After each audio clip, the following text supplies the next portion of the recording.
Do relational databases do I/O on every write transaction commit? On every write transaction, we need to write some data to disk to guarantee durability.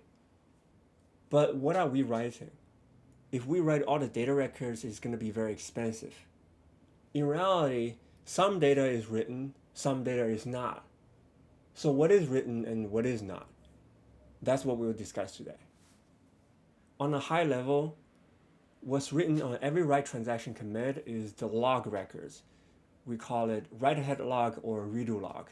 And the actual data records is only in memory. It's not flushed to disk until later during checkpoint. By the end of the video, here are some of the takeaways. What is durability? And durability is the D in ACID. What is WAL? WAL stands for write-ahead log. Why WAL? What are the performance benefits that WAL can bring about? And some of the common system calls used by databases to do I/O.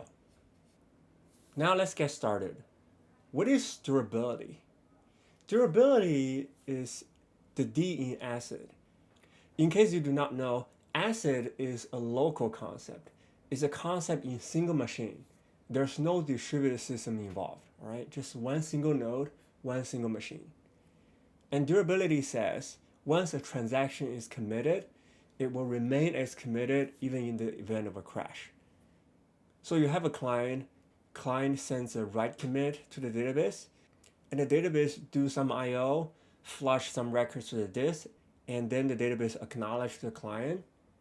At this point, if there's any power outage and the database is down, the data is still there. The data is not lost. Next, let's talk about the cost of write. A write is actually expensive. For an insert, and if we are talking about InnoDB, we will update both the clustered index and the secondary index. If you have multiple secondary indexes, you will update all of those secondary indexes. You can see as you have more secondary indexes, the more expensive your write becomes. And Postgres is similar. And insert in Postgres, insert into both the heap, which is the data section, as well as the index section. And if you have multiple indexes, the more expensive the write becomes.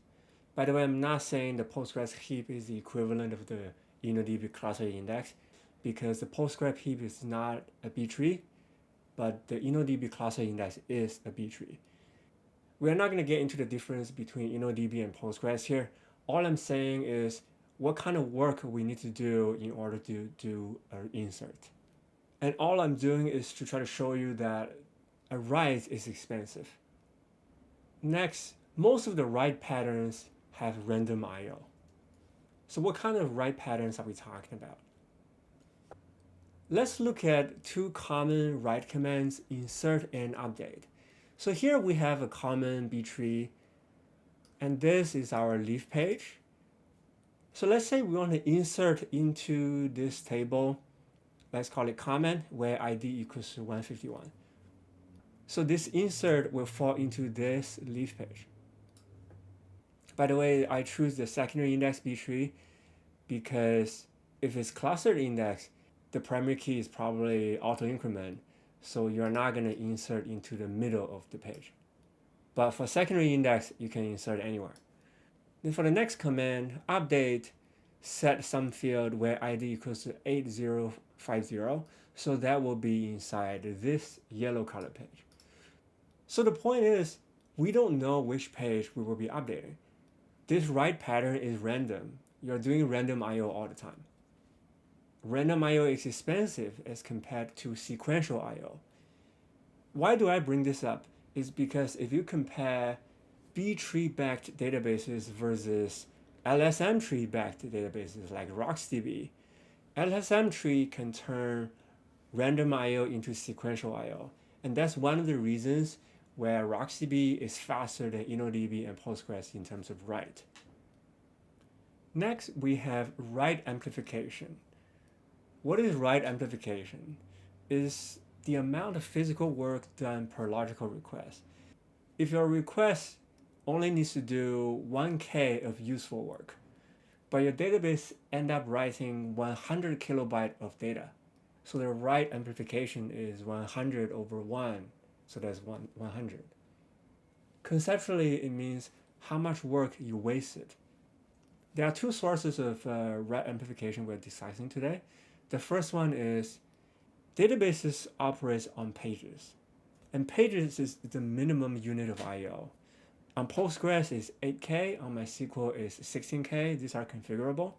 So even if you only want to write 1 kilobyte of useful data, we eventually have to write 1 page worth of data. So in case of MySQL, useful work is 1K, but the real work is 16K. So your write amplification is 16. The second source of write amplification is page split. What is page split? On the left, let's take a look at one leaf page. A page is 8K, 16K, this is configurable, and it has a bunch of records. Typically, one page can store about 100 rows. This really depending on your column size. But let's say it can take 100 rows. Now you want to insert one row into here. Let's say I want to insert ID equals to 201. Because this page is full, one B-tree page needs to be split into 2 pages. So one simple insert needs to make us do 2 pages of work. In reality, there are many more sources of write amplification. For example, in the case of InnoDB, there's this technique called double write buffer, further increases write amplification.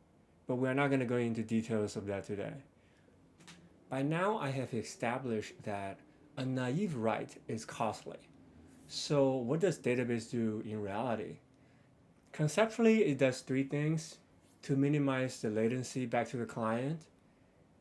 For the actual data records and index record change, it writes later, meaning it defers the write. They are only in memory. They are not flushed to disk immediately. If you defer writes, you can group those writes together and batch write them. That reduces the number of system calls. It also allows kernel to do optimizations on I/O. Database also explores techniques to write less. Later, we'll explore an optimization that's called write combining. So if we were to look at a visual, when client commits, the data records are written in memory. In Postgres, the memory space allocated for this data is called shared buffer. In InnoDB, it's called the buffer pool. This is just a piece of memory used by the database. So this green means the data is here, and this data does not get flushed to disk immediately. But in order to have durability, we need to flush some data, and this data that we flush is called WAL, which stands for write-ahead log. In InnoDB, the equivalent is called redo log. Redo log is not to be confused with bin log, which stands for binary log.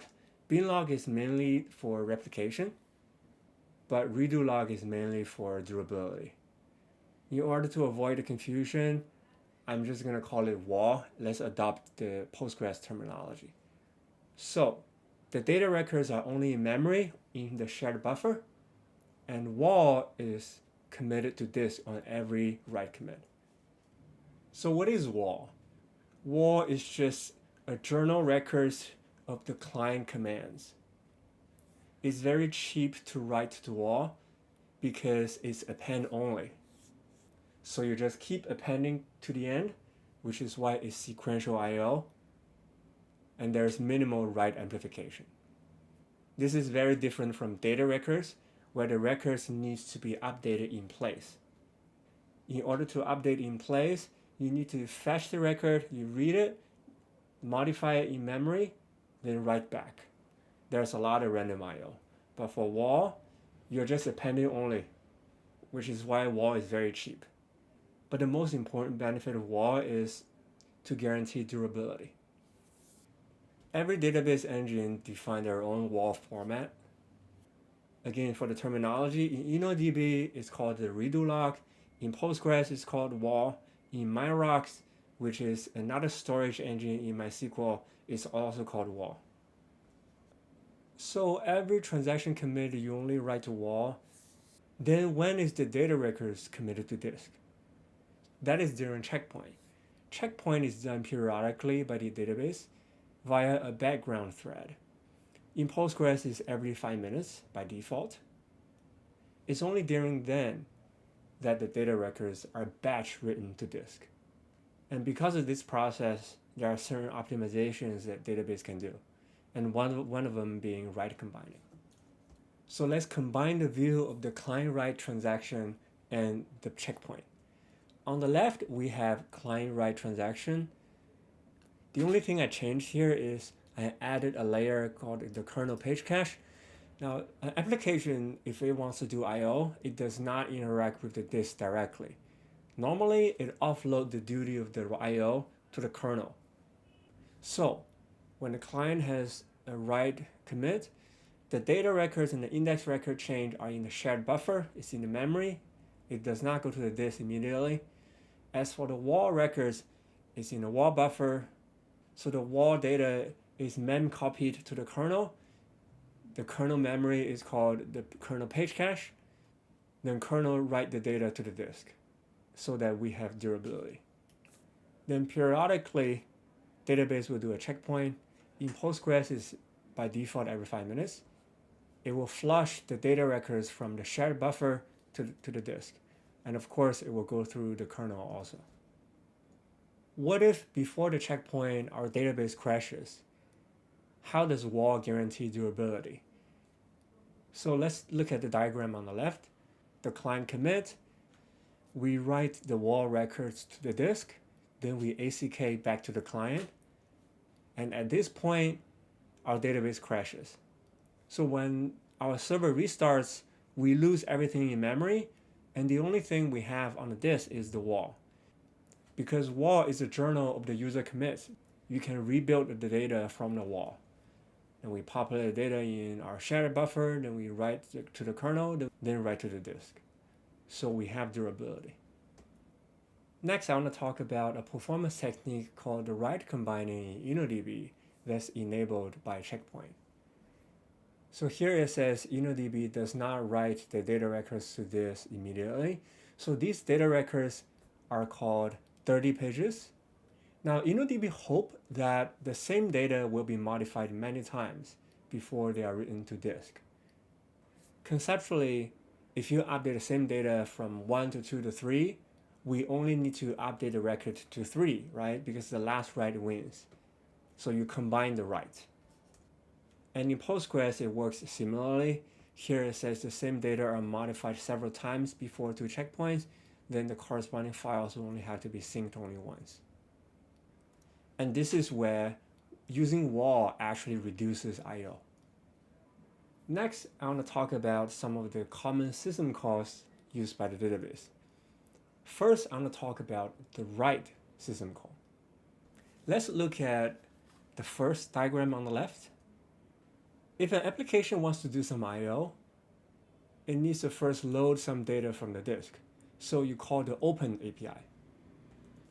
The open system call calls the file by path name, and it gets back a file descriptor. So this is the signature. And once we get back a file descriptor, we can call write on it. So the input is file descriptor and the memory that you want to write. But the main point I want to illustrate is the write system call does not interact with the disk directly. Instead, it interacts with the kernel. So all the write does is to do a mem copy of your data from your user space buffer to the kernel page buffer. Then the kernel will return success. The kernel will flush the buffer to the disk some point later, but you do not have control over that. So coming back to this picture, if you call write, all it does is move the data from user space to the kernel space, and some t later, the data is persisted to the disk. So let's think about it. If we are talking about persistent, if you are writing data to the WAL, this is not the right way. And why is it not the right way? Because WAL guarantees durability. You need to flush to this now, not later. So what can we do? there's another system call called fsync. Fsync takes in the file descriptor and flush the data associated with the file descriptor to disk. So this is the function call that guarantees persistence. But fsync can return an error because you are interacting with the physical hardware, so it may not be successful. And there are different ways to handle this error. Later we'll come back to this. Coming back to this picture, to guarantee persistence is two function call, a write and fsync. And this is actually how Postgres handles WAL. Postgres WAL config is in this configuration called WAL sync method. And let's look at the default. So depending on the platform, they have different options, but actually they do the same thing. So the first method is open WAL data sync. It first call open with an option, then it call write. So what does this option do? This is the documentation for open with this old desync option. What it does is essentially a write followed by f data sync. Okay, what is f data sync? F data sync is very similar to the fsync but does not flush the inode. Inode is the file metadata. In our case, pretty much is the same. So effectively, our default option is open, then write, then fsync to guarantee every commit is persisted immediately. Depending on the platform, it says for Linux, it uses fdatasync as the default. So here it says call fdatasync at each commit, which is essentially fsync at each commit. But there's actually another way to do persistence now, and that is from direct IO, which is the picture on the right. Direct IO is an option on the Open API. What it does is it bypasses the kernel buffer cache. So when we say direct, it means the application is interacting directly with the disk and skipping the kernel page cache.